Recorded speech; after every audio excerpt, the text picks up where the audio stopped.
I have a couple nonprofits that are fun. The first one was called the Top Priority, TOPP, and it was the Treasure Our Parks program.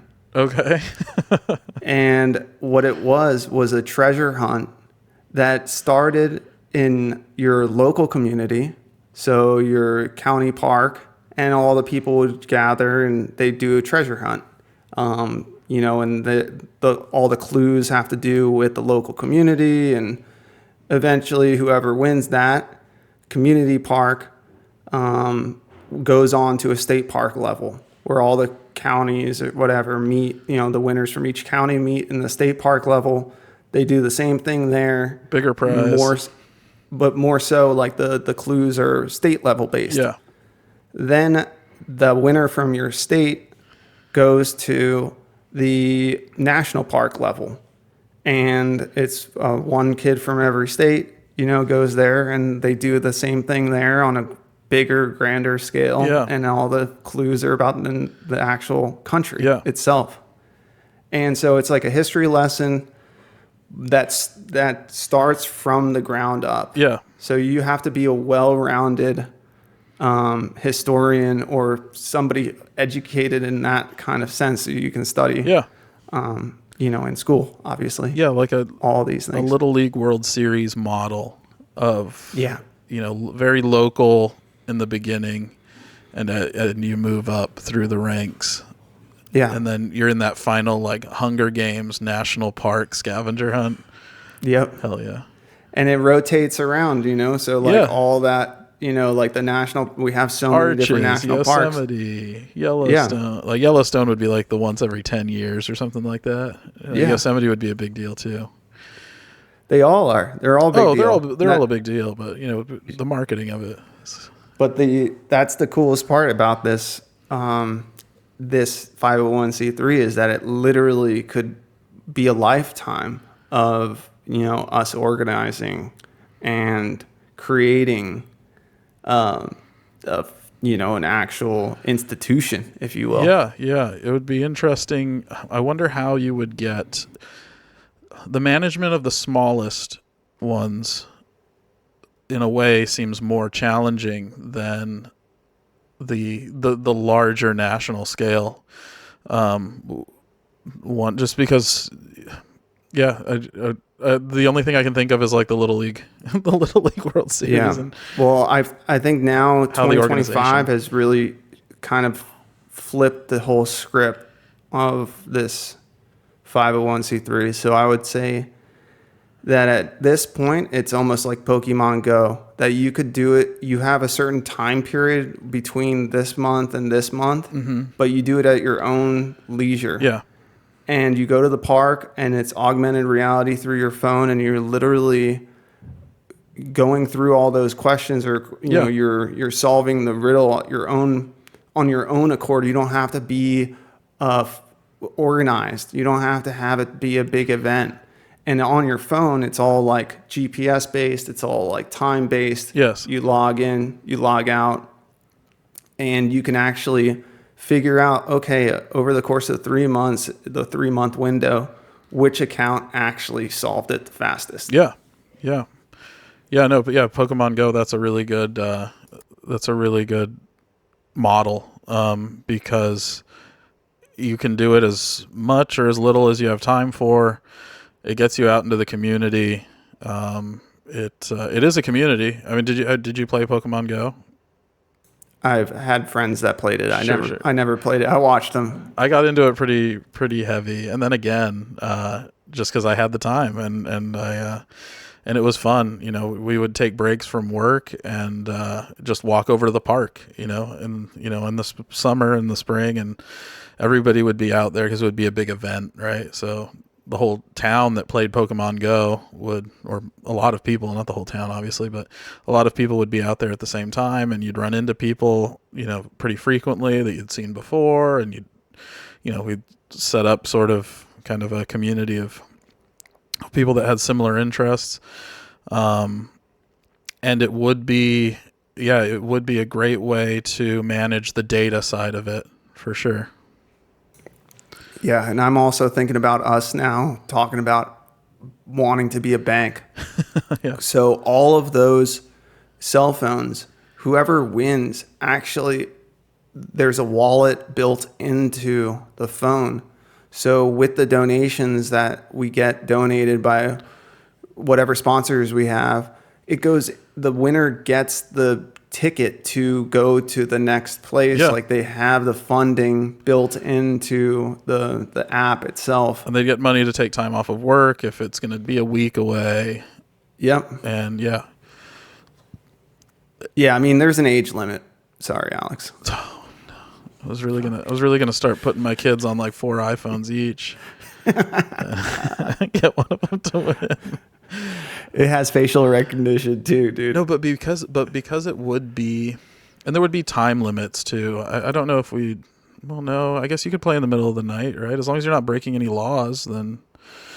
I'm just, the great thing about Pokemon Go is you do have parents and kids out there. One of the great things about it is playing together, and you can still play together, but I think it would have to be somebody over the age of 18. We could lower it. You could lower it to 16. Yeah, different age groups. Yeah, you could do different age different groups. questions, and have an LLM, have an AI on the compute side, which is actually gearing it based on who's logging in. Yeah. So like the questions get that much harder, and it's not only like, oh, age verification.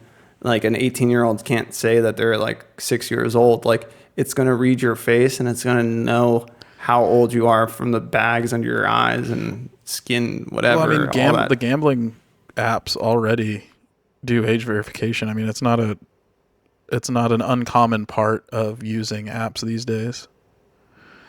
No, I think that's a really cool idea. Yeah, I want to and play. we will I be play our own now. bank because we will have all the sponsorship money come in. We're also going to be giving out credit cards to all these kids. It would be our own. It would be our own monetary system, though. We wouldn't have it be dollars. Yeah. I mean, it could be. I mean, it should be dollars. It's just the digital dollar. Sure. Something that's equal to the same value as a dollar. Yeah, it just can't be spent in the real world. You can't take your wallet from the fucking thing. You can't spend your prize money on drugs. Or a for-profit enterprise. Yeah. Yeah, it would need to. That's interesting because then once we're funding people's playing, like you have to go to Minnesota for a week and search the woods for stuff. How it would get paid for that? You could, in a way, make everything be a donation. So even like microtransactions of dollars, in order to change. If there's an avatar in-game avatar, you can have it, wear different clothes. Or I don't want to gamify it too much, but you don't have it has to. be fun. If you make it similar to Girl Scout cookies, it's like in order to play the app, you have to give a donation. Okay, sure. So every parent who's going to sign their kid up to play this game or potentially win this prize is going to be donating to our 501c3 just to unlock the app itself. Sure. So there's your there's like your initial donation. Yeah. Now you can have friends and family add more money into your account. Donate on your behalf. Yeah. And that would unlock avatars and whatever other things that you could buy. But the initial, just to play the game, to enter to win, is a donation to the 501c3. Yeah. No, I like. Yeah. Gets people out and about. It gets people that they enjoy. That's the point.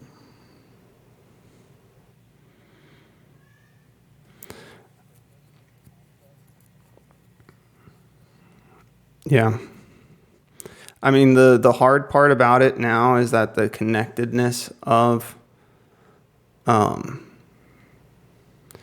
like to solve these problems or to get the next clue, it has to be based on exercise, so that it doesn't necessarily just mean like somebody who has Google access to Google figures out all the questions, answers them, and gets the quickest time. Like it's both like a geocache where they have to go a certain distance on the map Sure. and like figure out how to get there and all those different things, those hard things, which are exercise based. Yeah. And then you have to like search for the clue in like the Pokemon, you Yeah. know, you have to actually like look for it through the screen and figure out how to get to it where it's hidden, Yeah. because it might be hidden. Sort of like an augmented reality kind of Yeah. situation. Yeah, I have a thought also that what if the base level of tasks, the very base level, just like the day-to-day things that you can do, are completely randomized and unique for each user on a moment-by-moment basis. So there is no figuring it out and sharing your answers. Like, no, you just have to walk 5 kilometers around your neighborhood today. The other person has to, go on a hike at this park. The other person has to go down to the lake or the ocean shore and walk down there, or go on a bike ride, something like that. That's totally randomized and individualized for each person. But then you have live events where on a Sunday in your city, everybody meets at the central plaza, and you have a trainer doing calisthenics there, and you have to get your heart rate up to a certain point, and you can't steal that answer, right? Because it's live, it's happening, and it's also forcing people to congregate in a larger environment. But you have to earn your ability to go to that event by doing the random tasks that it's giving you in the beginning that there's no cheat code for, because they're unique to everyone's account.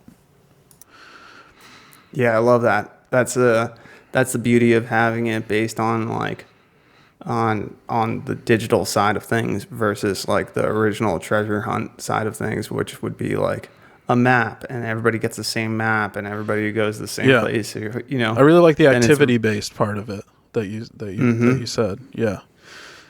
It takes away some of the kind of the capitalistic part of it too, where you're only improving yourself. You're doing it for you.